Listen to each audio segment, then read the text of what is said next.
I got so much motherfucking design on right now.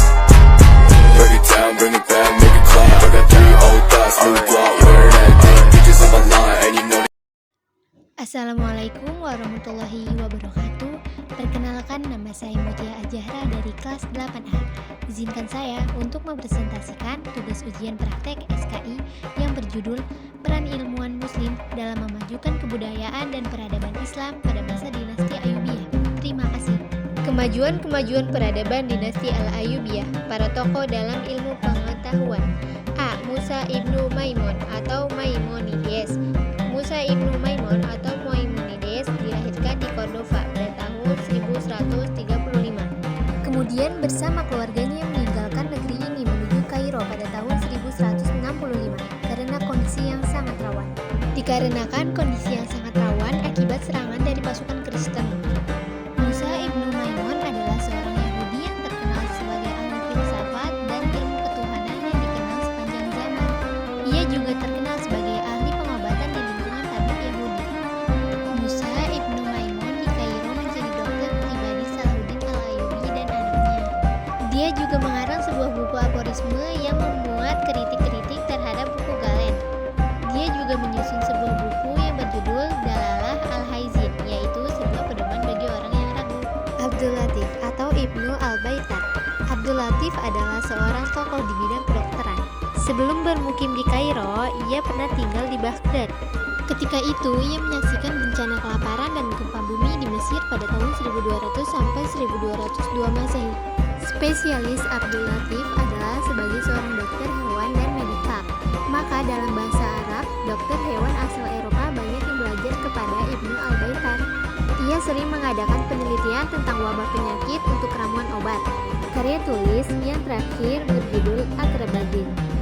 Adapun tulisannya yang cukup terkenal adalah tentang kumpulan obat-obatan mudah. Buku ini memuat 1400 macam tumbuh-tumbuhan yang dapat diramu menjadi obat berasal dari ramuan kuno bangsa Arab. As-Suhrawardi al-Maktul, ilmuwan teosofis. Nama lengkapnya Abu al-Futuh Yahya bin Habas bin Amirak Sihab al-Din As-Suhrawardi al-Kurdi. Lahir pada tahun 549 Hijriah atau 1153 Masehi di Sumur, sebuah kampung di kawasan Jibal, Iran Barat Laut dekat Zanjan. Ia memiliki banyak gelar di antaranya, yaitu Syekh al-Isra, Master of Illuminationist, Al-Hakim, As-Sahid, The Martyr, dan Al-Maktul. Ajaran Tarekat Suhrawardi dalam kitab Al-Warith Al-Ma'rif dibahas tentang latihan rohani praktis.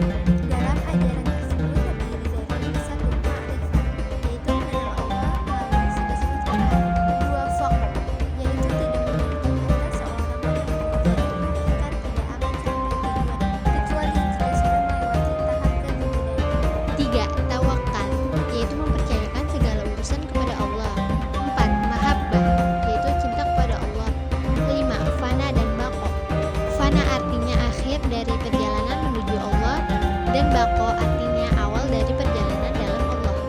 D. Ibnu al-Adim, sejarawan masyhur pada tahun 588 sampai 660 Hijriah atau 1192 sampai 1262 Masehi.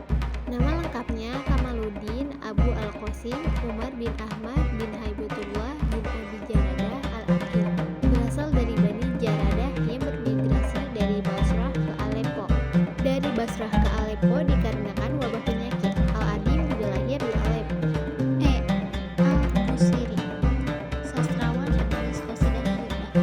Nama lengkapnya Syarafuddin Abu Abdillah Muhammad bin Abdullah As-Saraji Al-Busiri. Lahir pada tahun 1212 Masehi di Maroko. Al-Busiri seorang sufi besar, mengikuti tarikat Jahiliyah dan menjadi salah satu murid Sultan Aulia. F. Abu Abdullah Al-Qudai, ahli ilmu fikih, hadis dan sejarah.